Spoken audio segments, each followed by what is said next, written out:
Dan aku ikat menggunakan batang serai. Kita potong aja ujungnya. Seperti ini ya sahabatku. Ikat buntil pakai daun serai. Jangan pakai karet gelang. Jangan pakai tali rafia ya. Pakai aja batang serai.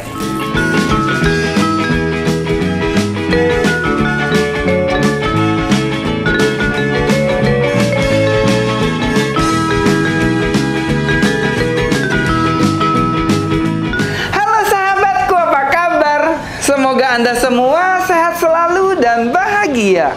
Kali ini aku mau masak satu menu yang aku pikir ini bakal enak banget untuk menu sahur atau berbuka puasa. Enak nggak ya? Kita mau bikin buntil daun kelapa. Kok buntil daun kelapa? Buntil daun pepaya. Aduh, ya. Dan ini cara bikinnya gampang banget. Kamu pasti udah pernah bikin lah ya buntil-buntilan ini. Gimana cara membuatnya? Ayo kita mulai. Chefnya abal-abal, resepnya original. Sebelum kita mulai syuting, ada yang aku lupa. Aku mau cuci-cuci dulu, ya ampun. Jadi ceritanya aku kelupaan mencuci hand blender. Karena ini aku baru punya nih hand blendernya. Cuci dulu deh. Jadi kalau kita baru dapat barang baru ya, baru beli, jangan langsung dipakai ya, karena pastinya berdebu. Cuci dulu deh yang bersih. Ini hand blender dari Idea Life. Ini lengkap banget nih sahabatku. Ada whiskernya juga. Ada choppernya juga. Ini buat apa nih? Aku belum tahu nih. Ini pisaunya kita pasang. Nah, seperti ini. Nah, oh ini ke sini. Banyak banget ya itemnya ya. Satu set. Ayo kita mulai masak. Kita mau cuci-cuci daun pepaya. Jadi sebetulnya daun pepaya ini sudah aku cuci ya sebelumnya. Hanya saja kalau tidak aku ulang di sini, nanti orang kan pasti ada yang komen, "Ih jorok, masa daun pepayanya tidak dicuci?" Jadi ini aku cuci formalitas saja sih sebenarnya. Nah, dan di sini aku punya dua jenis daun pepaya. Ini yang bergerigi-gerigi, dan ini yang dia kayak kaki bebek. Nah, udah bersih ya sahabatku. Ini pencucian yang ke-6 kali sebenarnya. Jadi ini daun pepaya yang umum lah ya. Jadi kenapa aku mau bikin buntil? Pas aku lihat si tukang jualan daun pepaya, saya lihat daun pepayanya kok lucu gitu. Ah, dia gini nih tuh sahabatku. Ini kayak bendera apa sih yang pakai daun ginian? Ada kan ya? Daun mapel. Daun mapel ya. Ya udahlah. Ini daun pepaya. Kita rebus dulu.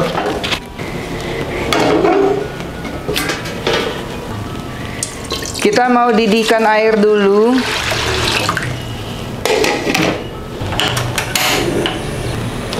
Ini dari tadi aku masih penasaran nih dengan alat satu ini. Jujur ya, ini pertama kali aku pakai. Ini fungsinya katanya nih. Nah, ini untuk menaruh si mesinnya.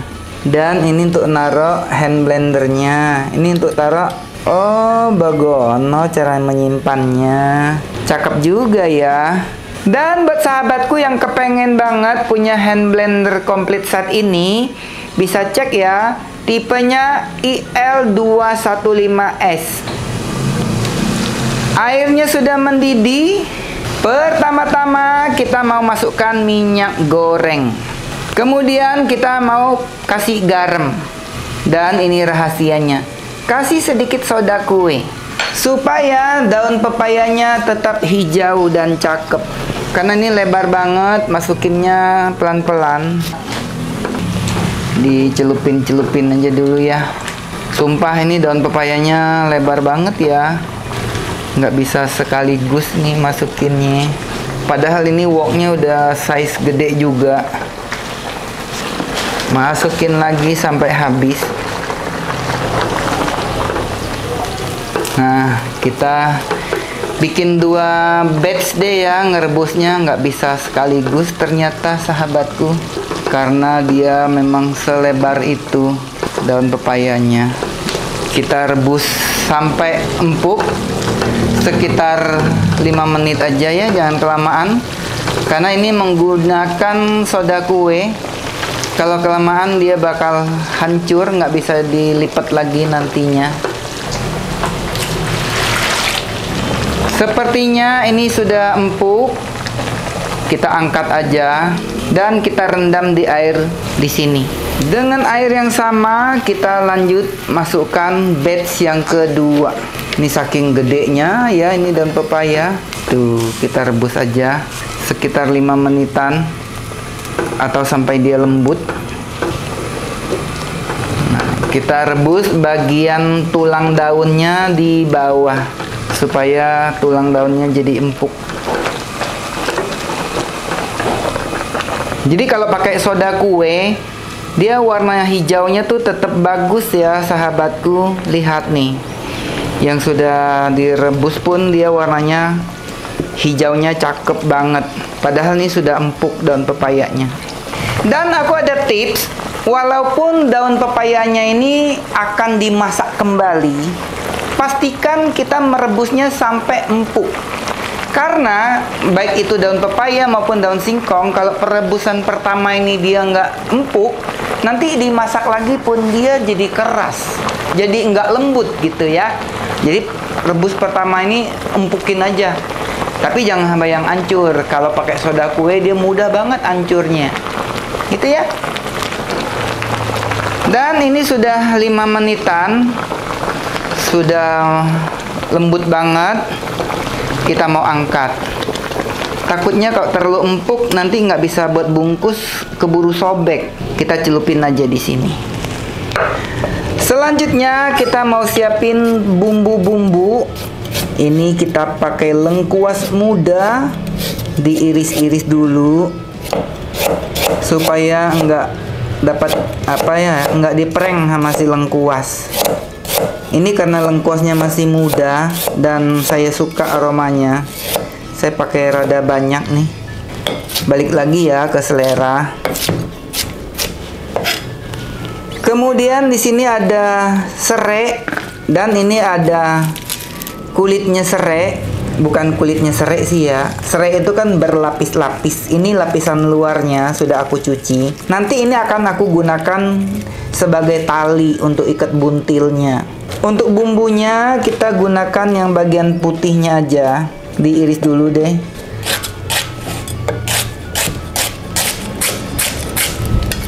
Cabai keriting merah, ini aku pakai sekitar 12 biji.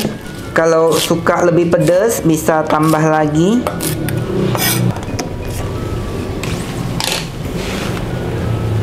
Jujur ini aku baru pertama kali pakai ya, belum pernah coba. Kita mau masukin cabai, serai dan lengkuas. Bawang putih ini pakainya 5. Bawang merah nanti gramasinya bisa baca di caption. Untuk kunyit dan kemiri ini nanti aku tumbuk, karena aku sayang banget nih kalau sampai mangkoknya ini jadi kuning. Jadi salah satu tips cara merawat peralatan dapur, kalau yang kayak begini baiknya kunyitnya jangan ikutan ya. Kita mau coba alat baru dari Idea Life. Jadi di sini dia bisa diatur, ada 2 speed, speed 1 dan speed 2.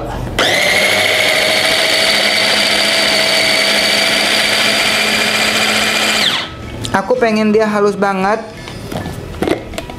Aku tambahin minyak sayur sekitar 3 sendok makan aja.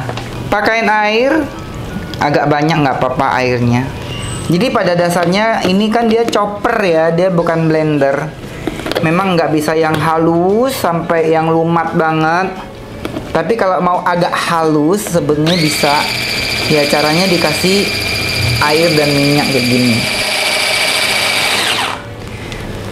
Kita mau periksa apakah sudah cukup halus. Nah segini ya.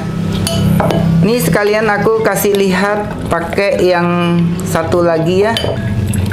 Bukan karena ini tidak halus ya, karena memang aku pengen kasih yang lebih halus aja. Sekarang aku mau coba yang panjang ini. Nah, dia sudah harus pastikan dia klik dulu ya masangnya. Dan kita akan chop sampai lumat.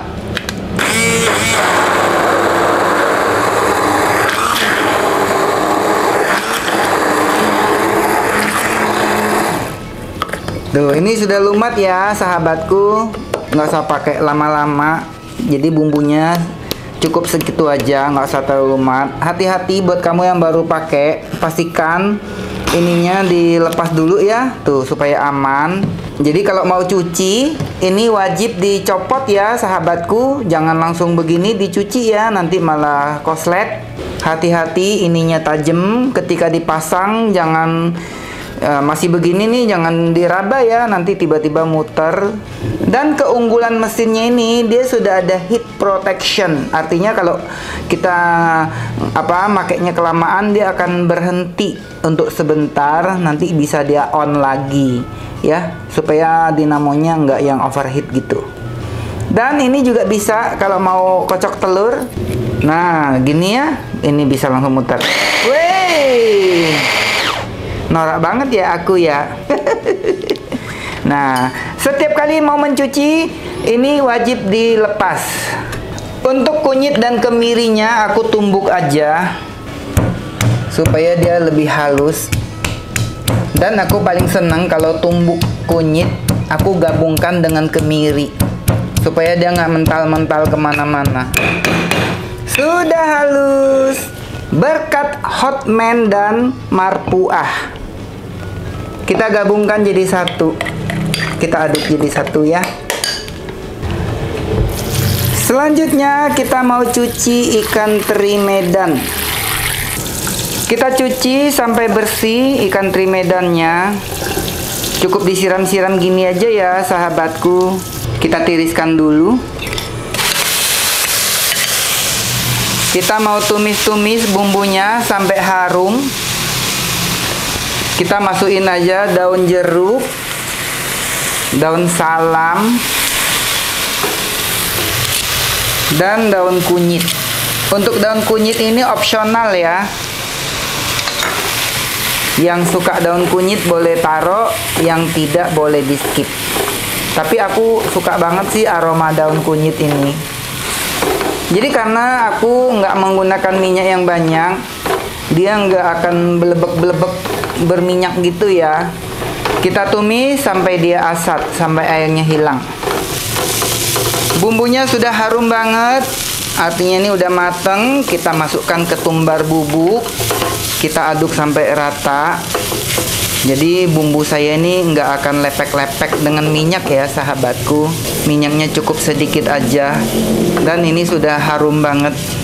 Dan bumbunya ini akan aku ambil sebagian, kira-kira sepertiga ya, kira-kira sepertiga bagian segini. Aku taruh di mangkok ini. Sisanya ini aku tambahin air. Dan kita masukkan santan encer. Selanjutnya kita mau goreng ikan teri. Goreng ikan teri minyaknya sedikit aja, nggak usah kebanyakan. Supaya nggak banyak minyak jelantah. Ya, cukup segini aja. Dan ini ikan terinya nggak aku goreng sampai yang kriuk banget. Supaya nanti buntilnya tuh ikan terinya ini nggak keras, nggak alot, sampai harum aja. Jadi pas dikunyah ikan terinya ini masih yang lembut. Dan walaupun ini minyaknya sedikit, ini bisa menggoreng sampai ikan terinya kriuk loh sahabatku. Jadi kalau kalian masak ikan teri kacang, nggak perlu pakai minyak 1 liter ya, cukup sedikit aja minyaknya. Segini aja ikan terinya.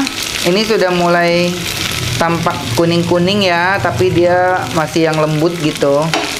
Kita sisihkan. Selanjutnya kita mau masukkan kelapa parut ke dalam bumbu yang sudah kita tumis. Kita habiskan aja kelapa parutnya. Kalau sudah begini, kita pakai tangan saja supaya lebih simpel ya. Kita pakein kaldu rasa ayam sedikit aja. Kita akan aduk sampai rata bumbu-bumbunya ini. Aduknya tuh cukup diginiin aja sahabatku. Nggak usah dibejek-bejek, nanti malah keluar santan. Cukup diul gini. Kayak bikin urap. Supaya lebih mantep, pakaiin bawang goreng. Kita masukkan ikan teri yang sudah kita goreng tadi. Kita aduk rata. Habiskan aja. Aduknya ringan-ringan aja ya sahabatku. Ini tidak aku tambahin garam. Bagi sahabatku yang doyan asin, mungkin bisa tambahin garam lagi. Karena ikan terinya ini kan sudah cukup asin, jadi aku skip garam di sini. Kaldu rasa ayamnya juga sudah cukup gurih, nggak usah banyak-banyak garam lagi ya. Nah, ini bisa kita icip-icip sedikit.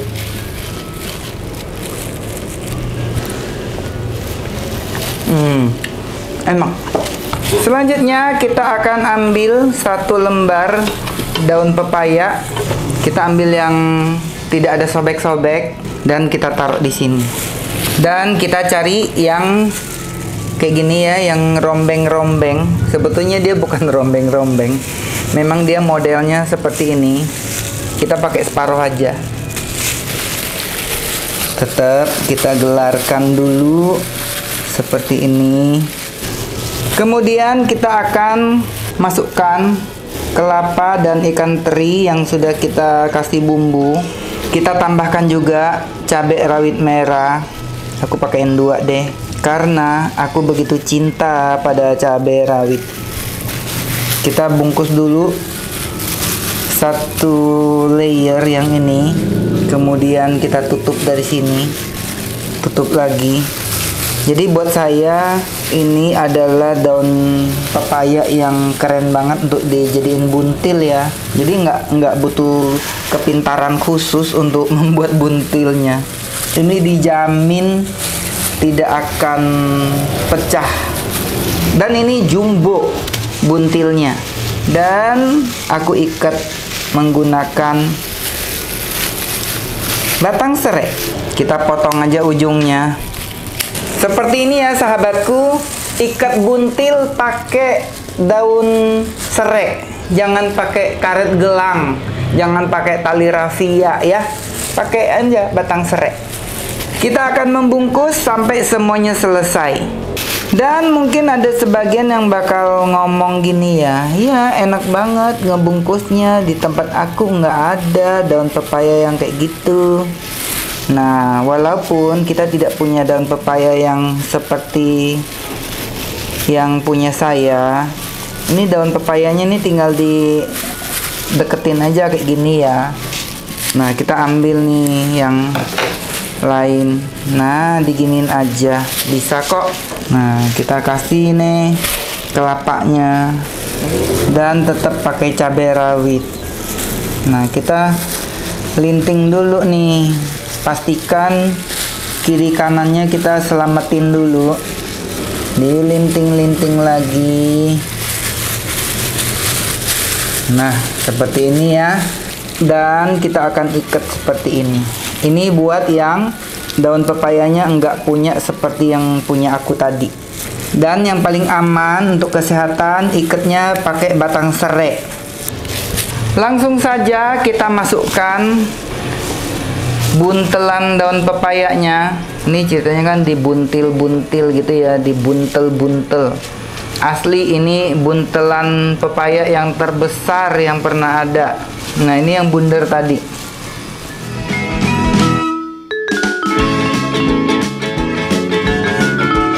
Untuk di kuahnya kita kasih sedikit garam dan sedikit gula pasir.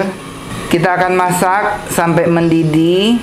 Ini jangan terlalu diobok-obok ya, nanti bakal lepas talinya. Karena tali serai ini kan nggak yang kokoh kayak tali rafia. Jadi ngaduknya balikinnya tuh pelan-pelan aja. Kita tunggu sampai mendidih. Pelan-pelan ngaduknya ya sahabatku.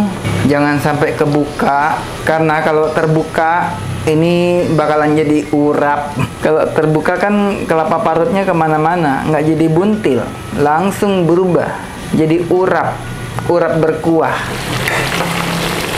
Hampir lupa, ini tadi kan masih ada sisa cabai yang belum dimasukin. Aku masukin aja.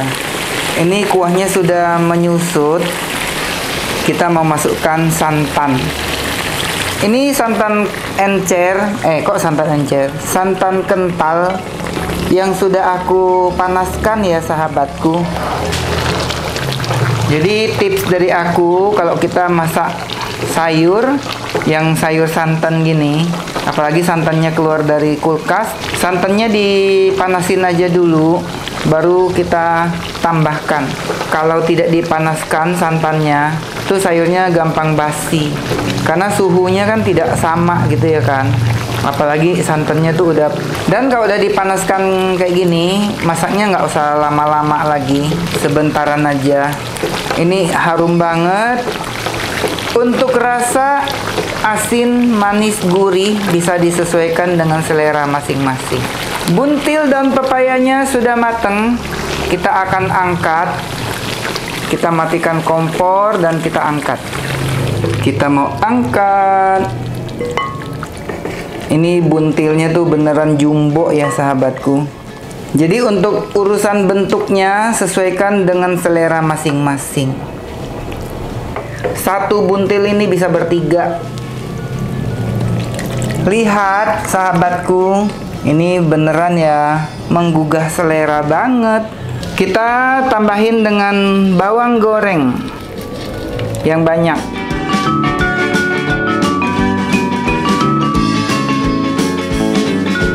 Sahabatku, lihat buntil daun pepayanya 1 mangkok besar. Ini 1 kali masak bisa makan dari pagi sampai pagi lagi. Dan ini size-nya jangan ditanya. Kalau biasanya kita beli orang jual, mungkin ini 1 sana dapat 3. Karena memang daun pepayanya selebar itu, dan aku memang sengaja membuat yang big size ya. Mari kita coba. Kita mau ambil 1 bongkah yang besar. Wow, lihat, ini mah ukurannya beneran ya gede banget. Kuahnya kental sekali. Jadi kalau masak buntil itu saya suka kuahnya tuh udah yang nyerep gitu ya, udah yang enggak yang encer gitu. Dan kita akan makan buntil ini dengan anggun li. Kita potong dulu ininya. Nah ini kalau pakai tali serai kayak gini, ini aman untuk kesehatan ya sahabatku. Kita mau lihat bagian dalamnya. Kita potong dulu. Ini makan buntil berasa makan steak. Tuh ya, bagian dalamnya. Jadi daun pepayanya ini sudah lembut ya sahabatku. Tuh, kita mau, aku kalau makan buntil tuh memang suka bagian dalamnya ini. Tuh ya, kita potong lagi. Nah, dan karena hari ini aku udah makan nasi, sebenarnya saya tidak lauk nasi lagi deh. Saya gadoin aja. Dan langsung aku menemukan harta yang paling berharga. Cabai rawit.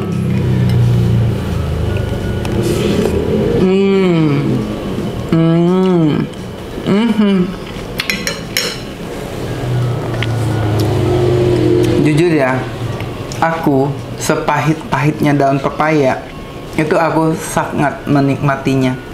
Sangat suka rasa pahitnya daun pepaya. Tapi menurut aku ini kurang pahit sahabatku. Ini rasa pahitnya kok hilang ya? Nggak pahit. Aneh ya, aku suka banget daun pepaya yang pahit. Tapi ini nggak pahit. Jadi buat kalian yang mau makan daun pepaya tapi takut pahit, percaya deh sama saya, ini rasanya nggak pahit.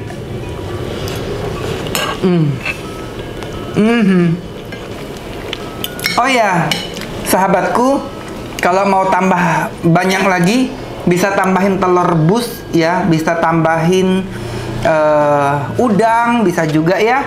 Ini enak banget, bisa untuk dimakan di sahur atau berbuka puasa. Semoga kamu bisa memasaknya. Bye bye. Aku mau menghabiskannya.